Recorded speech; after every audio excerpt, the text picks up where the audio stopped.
Hey guys, it's Kelly with Goals, and today, of course, we're going to talk about goals. So sometimes people have kind of a misconception about what goals may be because goals are different to you and me. I may not want what you want. And we always have this idea that climbing Mount Everest, having a multi-million dollar home, or driving a Lamborghini is a goal for everyone. Well, they're not. You may have a goal to have better health, uh, read better. Perhaps you want to go back to school. Maybe you even want to get your GED. There's a variety of ways that we all want to create goals for ourselves, but your goals have to be yours. Your goals are as unique to you as your fingerprint.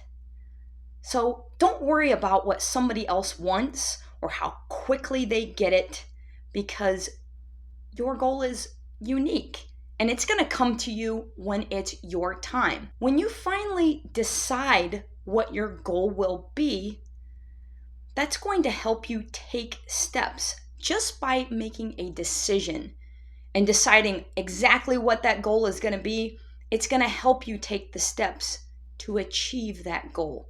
You may not know how it's going to work. Everybody else may tell you it's never going to happen, but believe me, it can and it will, as long as you stick to that vision. But taking one step at a time, you will get there. And that reminds me of a story. There was a baby born July 6, 1946, and this baby boy suffered nerve damage as a result of the forceps the doctors had to use during labor. And as a result, this little boy was bullied, as a lot of kids are that look a little different than the other kids. There were also issues of a troubled home life between the mother and the father of this boy. Once this boy's parents did divorce, he spent some time in foster care. And as this youngster grew up and turned into a teenager, problems followed him and he was eventually expelled from high school. Now, fortunately, he was reunited with his mother when she remarried, and he was sent to a school for troubled kids. So the young man was able to graduate from high school and even attended college for a short period of time. And after attending classes at a couple of different campuses, he dropped out and eventually went back to New York to pursue his dreams of acting. And this young man, much like a lot of other struggling actors, had a lot of crappy jobs that he took on just to pay the bills. And luckily, he was eventually able to get some mainstream roles in a few films in the early 1970s. And in 1974, this young man fell in love and got married, which really added to his financial woes. To call this guy a struggling actor would be an understatement. At one point, he was so down and out broke, he had to sell his wife's jewelry. And eventually, he was so penniless, he was unable to even feed his dog, leaving him with no other choice than to sell his beloved pet. Even then, it wasn't enough, and he ended up homeless out on the street.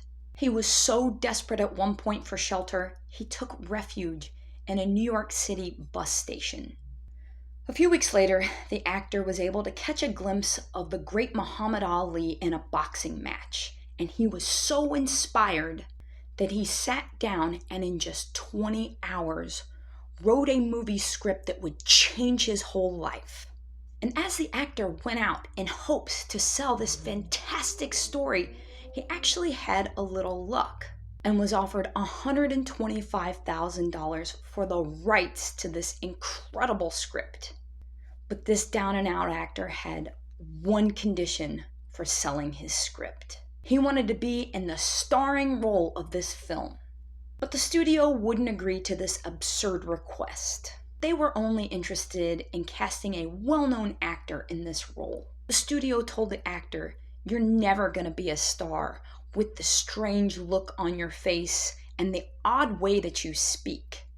Unaffected by this, the actor walked away with his epic script in hand. The studio then promptly offered $250,000 for this script. Even at this price, he refused without hesitation. He even came to him with an offer of $350,000. Even at this, he turned them down flat. No matter how much the studio offered, the actor was adamant about being the star of the film. Now, talk about having conviction and vision. The actor finally won out, and he eventually received the much smaller sum of $35,000, and the studio agreed that he could star in the movie. So if you haven't guessed by now, that actor was none other than Sylvester Stallone, and the movie was Rocky. Rocky has been acclaimed as one of the best movies of all time. It's a true underdog story, which we all love. And speaking of dogs, Sylvester Stallone went back to that liquor store where he had had to sell his beloved pet, and he waited for several days until the guy showed up with his dog.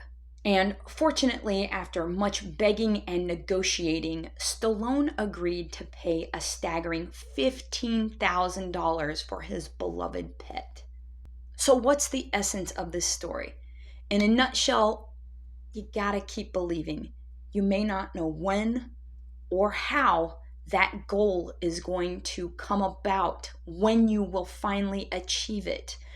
But if you keep your focus on that goal and you think about it every day, you're going to take actionable steps. Maybe you don't see it at first, but you will. Every time you think about that goal and you see yourself as already having it, you picture in your mind's eye how it will be once you've already achieved the goal. You'll start taking the steps one at a time, and pretty soon you'll be there. You'll cross the finish line. All right, you got a goal. Keep it in front of you. Think about it every day. Envision it, and it will happen. We'll have more videos coming up soon about the different steps you can take to achieve your goals. And remember, your goal is your goal. Don't measure it by anybody else. I'll see you guys next time.